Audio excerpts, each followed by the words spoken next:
लखनऊ से बड़ी खबर है, जहां मौलाना फरंगी महली ने जारी किया फतवा। मुसलमानों के अंतिम संस्कार की गलतफहमियां दूर करने के लिए फतवा जारी किया गया। मौत के बाद डॉक्टर के बताए तरीके का इस्तेमाल करें। महली ने कहा, डॉक्टर प्लास्टिक के बैग में पैक करके शव को देंगे। फरंगी महली ने यह फतवा जारी किया है। उसी पैकिंग को कफन मानते हुए शव को दफनाया जाएगा।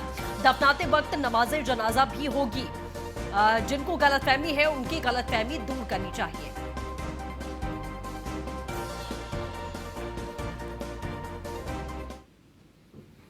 बिस्मिल्लाहिर्रहमानिर्रहीम। कोरोना वायरस से जिन मुसलमानों का इंतकाल हो रहा है, उस सिलसिले में लोगों के जहनों में काफ़ी गलतफहमियाँ हैं।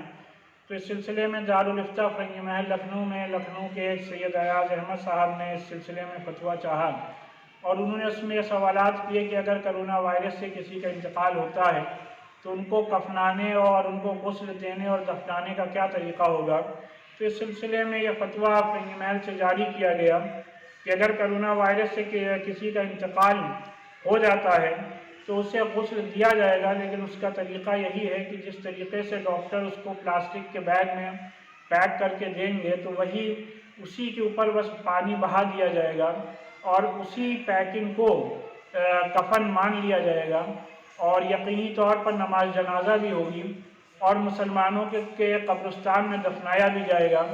और जिन लोगों के जहनों में गलतफहमी है कि इससे कोई मर्ज फैलेगा तो उनको इस गलतफहमी को दूर करना चाहिए, क्योंकि WHO की गाइडलाइन इस सिलसिले में बहुत क्लियर है कि एक बार अगर इंसान मर जाता है, दफना दिया जाता है, तब फिर कोई भी वायरस या बीमारी दूसरों को नहीं लग सकती।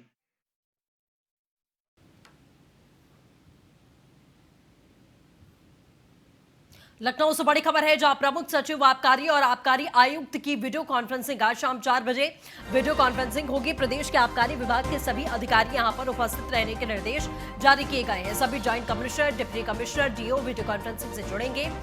AC distillery, AC enforcement, SSF भी जुड़ेंगे वीडियो कॉन्फ्रेंसिंग से। प्रमुख सचिव आबकारी संजय और आबकारी आयुक्त पी गुरु प्रसाद भी वीडियो कॉन्फ्रेंसिंग करेंगे। प्रदेश में शराब बिक्री और उसके उत्पादन को लेकर चर्चा की जाएगी।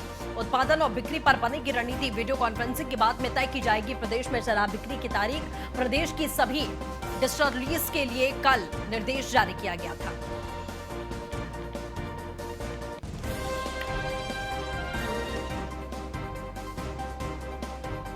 तो ये बड़ी खबर लगातार आपको बता दें, प्रदेश की सभी डिस्टिलरीज के लिए कल ही जारी किया जा चुका है निर्देश। तो प्रमुख सचिव आबकारी और आबकारी आयुक्त की वीडियो कॉन्फ्रेंसिंग होगी आज शाम 4 बजे वीडियो कॉन्फ्रेंसिंग करेंगे। चलिए, Manish Pande, deputy editor news one India हमारे साथ में जुड़ चुके हैं। मनीष, क्या कुछ जानकारी इस पूरी मामले को लेकर? लगातार राजस्व का सबसे बड़ा विभाग यही है, इसको लेकर पहले से चर्चा होती आई है, लेकिन अब कहीं ना कहीं इस पर मोहर लगी है। वीडियो कॉन्फ्रेंसिंग में किन किन मुद्दों पर ज्यादा चर्चा हो सकती है? देखिए सृष्टि, एक कल शासनादेश देर रात जारी किया गया था प्रमुख सचिव आबकारी की तरफ से, जिसको लेकर पूरे प्रदेश में तमाम जो शराब के उत्पादन करने वाले यानी डिस्टिलरीज हैं, उसके अलावा जो तमाम वेंडर्स हैं, जिनकी दुकानें हैं, जिनकी होलसेल दुकानें हैं, वो तमाम सब संशय में थे कि आखिर प्रदेश में शराब बिक्री का शुरू कब होगी। उसके अलावा आप समझिए कि तकरीबन लॉकडाउन के दौरान अभी तक अगर उत्तर प्रदेश सरकार का देखा जाए तो करीब 5000 से 6000 करोड़ रुपया राजस्व जो है जिसका नुकसान हो चुका है। तो कहीं ना कोई सरकार की भी कोशिश है कि जल्द से जल्द इस महामारी को दूर करते हुए और इस प्रदेश की जो डिस्टिलरीज हैं उन्हें स्टार्ट किया जाए, प्रदेश में जो दुकानें हैं उनको शुरू की जाए। तो इसको देखते हुए आज एक वीडियो कॉन्फ्रेंसिंग बुलाई गई है और इस वीडियो कॉन्फ्रेंसिंग में वो तमाम चीज़ें तय होंगी, रणनीति बनेगी, क्योंकि बहुत सारी खबरें सोशल मीडिया से लेकर तमाम चीज़ों में तैर रही हैं कि ऑनलाइन बिक्री शुरू की जानी है, शराब की डोर टू डोर डिलीवरी कराई जाएगी। ये सब तमाम अफवाह इस समय तैर रही हैं, अगर आप देखेंगे सोशल मीडिया से लेकर और तमाम प्लेटफॉर्म पर। तो उन सबको विराम देने के लिए आज ये वीडियो कॉन्फ्रेंसिंग की जा रही है। उसमें प्रदेश के तमाम अधिकारी, इसमें चाहे वो इन्फोर्समेंट के अधिकारी हों या उसमें प्रोडक्शन के अधिकारी हों या सेल्स के अधिकारी हों, सभी लोगों को बुलाया गया है। करीब प्रदेश के सभी ज्वाइंट कमिश्नर रहेंगे, प्रमुख सचिव आबकारी आयुक्त खुद मौजूद रहेंगे। तमाम लोग चर्चा करेंगे और एक रणनीति बनाएंगे कि किस तरीके से एक लॉकडाउन में एक ऐसी रणनीति बनाई जाए, एक ऐसा मसौदा तैयार किया जाए जिससे सोशल डिस्टेंसिंग का भी ध्यान रखा जाए और प्रदेश में जो उत्पादन और बिक्री है वो शुरू की जा सके। तो इस पर रणनीति होनी है। करीब 4 बजे वीडियो कॉन्फ्रेंसिंग होनी है और इसके बाद रणनीति के बनने के बाद सारे लोगों से, चूंकि प्रमुख सचिव आबकारी आबकारी और आयुक्त आबकारी दोनों लोग मशवरा करेंगे किस तरीके से इस काम को शुरू किया जाए, और उसके बाद वो अपनी जो रिपोर्ट सरकार को देखेंगे और अंतिम निर्णय जो है वो सरकार को ही लेना है, यानी योगी आदित्यनाथ जो उत्तर प्रदेश के मुख्यमंत्री हैं उनको लेना है।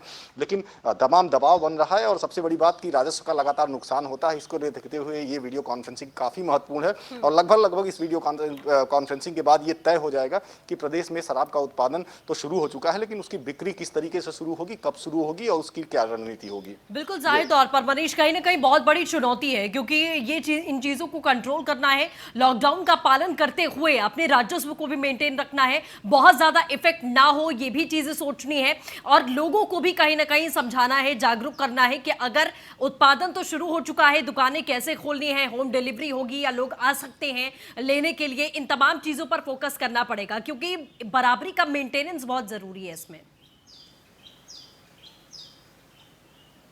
हाँ बिल्कुल, देखिए चूंकि लगातार अब देखिए थोड़ी बहुत ढील देनी शुरू कर दी है, लॉकडाउन में अपील की गई है कि लोग अपने घरों पर रहें, लेकिन आप देखिए तमाम एसेंशियल सर्विसेज हैं वो चालू थी।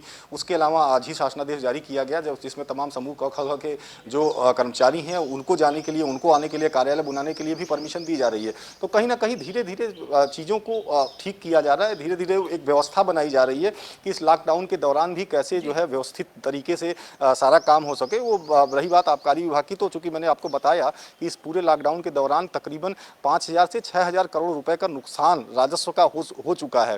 तो ऐसे में अफसरों के ऊपर भी ये दबाव है कि ये जो नुकसान हो रहा है कम से कम इस नुकसान को कम किया जाए।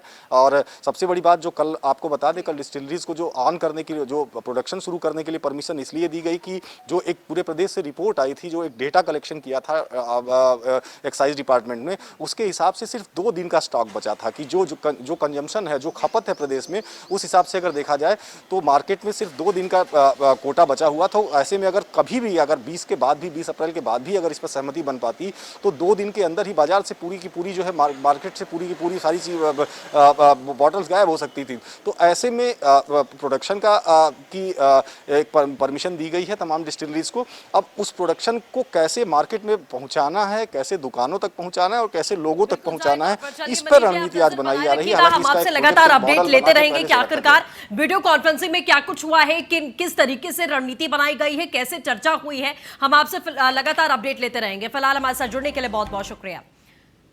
रुकेंगे शॉर्ट्स ब्रेक के लिए, कहीं मत जाइएगा, जल्द हाजिर होंगे।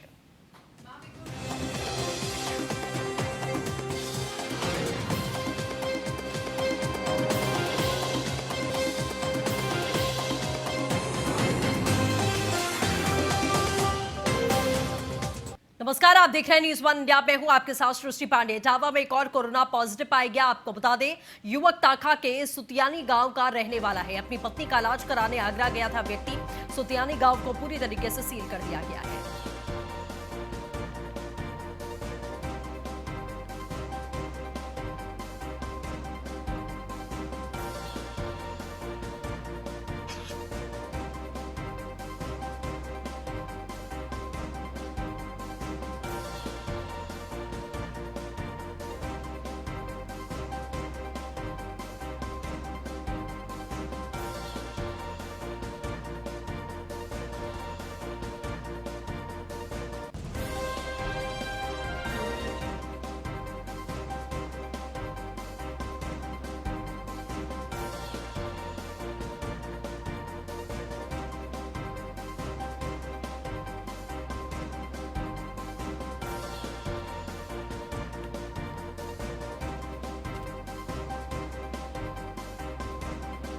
तो इटावा में एक और कोरोना पॉजिटिव पाया गया है। लगातार आपको ये बड़ी खबर बता दें, युवक ताखा के सुतियानी गांव का रहने वाला है।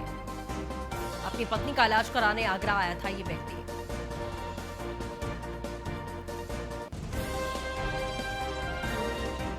चंचल दुबे सहयोगी हमारे साथ जुड़ चुके हैं। चंचल, क्या है पूरा मामला, एक बार विस्तार से बताइए। इटावा जनपद के ताका के सुतियानी गांव में एक व्यक्ति कोरोना वायरस का पॉजिटिव आज पाया गया है, जहां आला अधिकारी को सूचना मिलते ही मौके पर सभी आला अधिकारी वहां पर पहुंचे और कोरोना में जो व्यक्ति पॉजिटिव पाया गया उसको हॉस्पिटल में भेजा गया है और उनके परिवार के सभी लोगों को आइसोलेटेड कराया गया है। बिल्कुल ये यहाँ पर सभी आला अधिकारी मौके पर पहुंच चुके हैं और जिला अधिकारी ने सभी से अपील की है कि वे अपने घरों पर रहें और बराबर जिला प्रशासन अलर्ट है और वहाँ पर सभी अधिकारी शाखा में पहुंच चुके हैं। चलिए, अपडेट के लिए बहुत बहुत शुक्रिया चंचल।